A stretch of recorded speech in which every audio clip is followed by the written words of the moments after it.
नमस्कार। ये आकाशवाणी शिमला है। अब आप राकेश शर्मा से प्रादेशिक समाचार सुनिए। मुख्यमंत्री जयराम ठाकुर ने कहा है कि प्रदेश के विभिन्न भागों में कोविड-19 महामारी से बचाव और लोगों को जागरूक करने में एनसीसी कैडेट्स महत्वपूर्ण भूमिका निभा रहे हैं। मुख्यमंत्री ने आज शिमला में एनसीसी मुख्यालय के group commander brigadier Rajeev Thakur और deputy group commander colonel Suresh Bhaik के साथ बातचीत के दौरान ये बात कही। मुख्यमंत्री ने आम लोगों में मास्क वितरित करने और आवश्यक वस्तुओं की आपूर्ति सुनिश्चित बनाने में बेहतरीन कार्य के लिए एनसीसी कैडेट्स की सराहना की।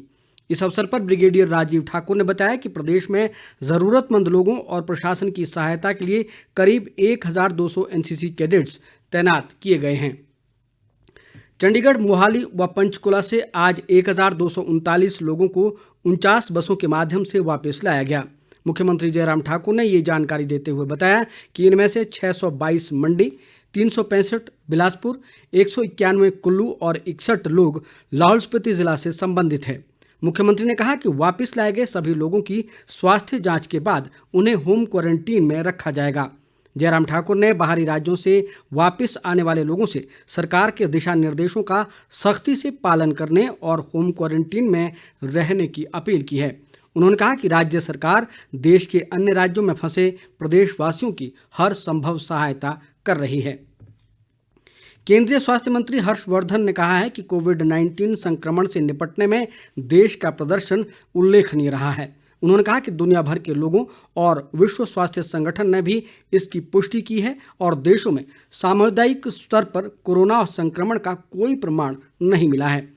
हर्षवर्धन ने कहा कि सरकार द्वारा किए गए उपायों से देश को तीसरे स्तर के संक्रमण से बचा लिया गया है।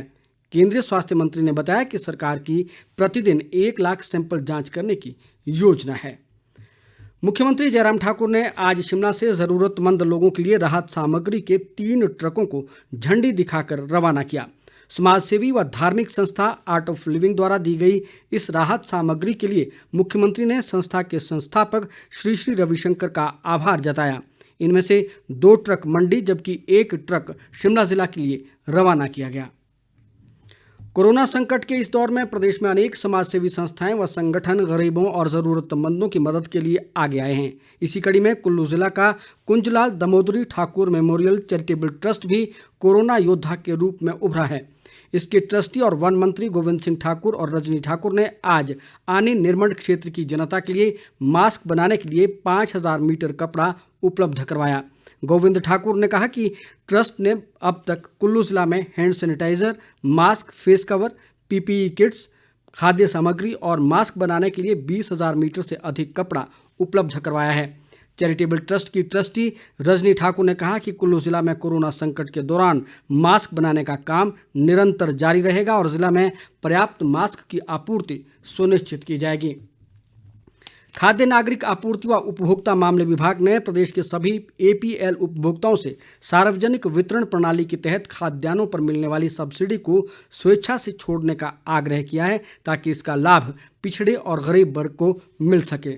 विभाग के एक प्रवक्ता ने बताया कि इस उद्देश्य के लिए विभाग की वेबसाइट से फॉर्म डाउनलोड किया जा सकता है।